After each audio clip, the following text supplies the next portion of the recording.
Hello viewers, present మనం discuss చేసే topic వచ్చేసి హైదరాబాద్ లొకేషన్లో ఏ ఏరియాలో ఇన్వెస్ట్ చేస్తే 3 to 5 ఇయర్స్లో మనకు రిటర్న్స్ వస్తాయి.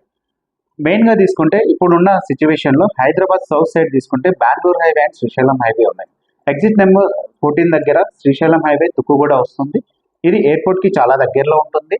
ఈ శ్రీశైలం హైవే వచ్చేసి మనకు అప్కమింగ్ 4 లేన్ కింద డెవలప్ చేస్తున్నారు అండ్ అప్కమింగ్ తిరుపతి హైవే కూడా అవుతుంది. ఆల్రెడీ 4 లేన్ వర్క్స్ కూడా స్టార్ట్ అయ్యి ఈ ఏరియా గురించి ఎందుకు చెప్తున్నానంటే మనకి ప్రీవియస్ గవర్నమెంట్ ఉన్నప్పుడు ఇక్కడ ఫార్మసిటీ అని మనకి అనౌన్స్ చేశారు. 19,333 ఎకర్స్లో డెవలప్ చేయాలని ప్లాన్ చేశారు. ఇప్పుడున్న ప్రజెంట్ ఉన్న గవర్నమెంట్ వచ్చేసి దీన్ని టోటల్గా 30,000 ఎకర్స్లో డెవలప్ చేయాలని ప్లాన్ చేస్తున్నారు.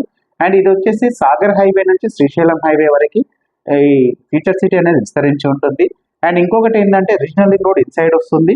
రీజనల్ లింక్ రోడ్ అండ్ ఓఆర్ఆర్కి మధ్యలో ఫ్యూచర్ సిటీ డెవలప్ అవుతుంది. అండ్ ఇంకొకటి గ్రీన్ ఫీల్డ్ రోడ్ అనేది ఈ రావిరియల్ ఎగ్జిట్ నుంచి ఆమన్గల్ వరకు కనెక్ట్ అవుతుంది. ఇది 41 కిలోమీటర్స్ ఉంటుంది.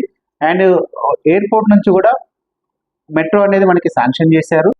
ఈ మెట్రో వచ్చేసి ఎయిర్పోర్ట్ నుంచి రావిరియాల నుంచి ఫార్మాసిటీ వరకు, అంటే ఫార్మాసిటీ మీన్స్ ఫ్యూచర్ సిటీ వరకు శాంక్షన్ చేశారు. ఈ ఏరియా అంతా కూడా చాలా డెవలప్ చేస్తున్నారు. ఫ్యూచర్ సిటీలో వచ్చేసి మనకి AICTE, skill university, manufacturing companies and pharma companies and IT hub, sports university, ఇవన్నీ నెంబర్ ఆఫ్ కంపెనీస్ అనేవి ఇక్కడ ఎస్టాబ్లిష్ అవుతున్నాయి. అండ్ అదే కాకుండా ఇక్కడ ఇంటర్నేషనల్ క్రికెట్ స్టేడియం కూడా ప్లాన్ చేస్తున్నారు. ఈ ఫ్యూచర్ సిటీ వచ్చేసి కందుకూరు, కడతాల్, ఆమన్గల్ అండ్ ఆచారం ఈ విలేజ్ని కలుపుకొని డెవలప్ చేస్తున్నారు. ఈ ఏరియా అంతా కూడా మనకి ఫ్యూచర్ సిటీ కింద FCDA కింద డెవలప్ చేస్తున్నారు. ఏదైతే HMDA ఉందో ఈ హెచ్ఎండిఏ పరిధిని కూడా మనకి రీజనల్ లింక్ రోడ్ వరకు కూడా దీని పరిధి అనేది పొడిగించారు. ఈ HMDA పరిధి కూడా రీజనల్ లింక్ రోడ్ అవతల ఒక 2 కిలోమీటర్స్ వరకు బఫర్ జోన్ వదిలేసి దాని తర్వాత 5 కిలోమీటర్స్ రేడియస్ వరకు కూడా HMDA పరిధిని తీసుకొస్తున్నారు. ఈ HMDA పరిధి పెరగడం వల్ల కూడా మనకి 11 డిస్టిక్లలో 104 మండలాలు, 1355 విలేజెస్లు కూడా ఎక్స్ట్రా యాడ్ అవుతున్నాయి. ఈ HMDA స్థానంలో HMR అని తీసుకొస్తున్నారు. హైదరాబాద్ మెట్రో పాలిటన్ రీజియన్ కింద డెవలప్ చేస్తున్నారు ఈ HMDA స్థానంలో.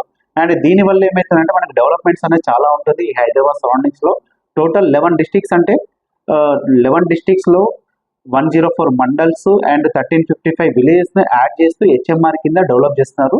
అండ్ ఇంకొకటి ఏంటంటే మెయిన్గా ఫ్యూచర్ సిటీ డెవలప్ అవ్వడం వల్ల ఈ ఏరియా అంతా కూడా ఇన్ఫ్రాస్ట్రక్చర్ చాలా వస్తుంది అండ్ ఎంప్లాయ్మెంట్ గ్రోత్ కూడా చాలా ఉంటుంది ఈ ఏరియాలో. ఈ సరౌండింగ్స్లో ఫ్యూచర్ సిటీకి దగ్గరలో కానీ అండ్ రీజనల్ లింక్ రోడ్కి దగ్గరలో కానీ అండ్ ఓఆర్ఆర్కి దగ్గరలో కానీ ఈ శ్రీశైలం హైవేలో ఇన్వెస్ట్ చేసుకుంటే చాలా బాగుంటుంది. ఎందుకు చెప్తున్నానంటే ఒకప్పుడు 5 ఇయర్స్ బ్యాక్ ఓఆర్ఆర్ దగ్గర 13,000, 14,000, 15,000 5 ఇయర్స్ బ్యాక్ ఉండేది. ఇప్పుడు తీసుకుంటే 40,000, 45,000, 50,000 రేంజ్లో ఉన్నాయి. And up to 20 kilometre distance లోపు కూడా 40,000, 35,000 స్క్వేర్ యార్డ్ రేంజ్లో మనకి ప్రైజెస్ అయితే ఉన్నాయి HMDA వెంచర్స్లలో. అండ్ ఇక్కడ కడతాల్ అండ్ ముచ్చర్ల ఈ సరౌండింగ్స్లో తీసుకుంటే DTCP వెంచర్స్ ఉన్నాయి. అండ్ ఇప్పుడున్న DTCP వెంచర్స్ ఏదైతే పర్మిషన్స్కి వెళ్తున్నారో ఇవన్నీ కూడా HMDAకి బదిలీ అవుతున్నాయి. ఈ సరౌండింగ్స్ వల్ల ఈ HMDA పరిధిలోకి రావడం వల్ల కూడా రేట్స్ అనేవి ఇంక్రీజ్ అవుతున్నాయి. అండ్ ఈ కడతాల్ ఈ సరౌండింగ్స్లో DTCP approved and RERA approved ఉన్న కొన్ని వెంచర్స్ అయితే ఉన్నాయి. ఈ సరౌండింగ్స్లో మీకు ఏ డీటెయిల్స్ కావాలన్నా కూడా అంటే DTCP and RERA approved and with club హౌస్తో ప్రొవైడ్ చేసిన వెంచర్స్ అయితే మన ఫ్యూచర్ సిటీకి దగ్గరలో ఉన్నాయి. ఇక్కడ మీకు డీటెయిల్స్ కావాలంటే స్క్రీన్ మీద కనిపిస్తున్న నెంబర్కి కాల్ చేయండి. థ్యాంక్ యూ అండి. Thank you so much.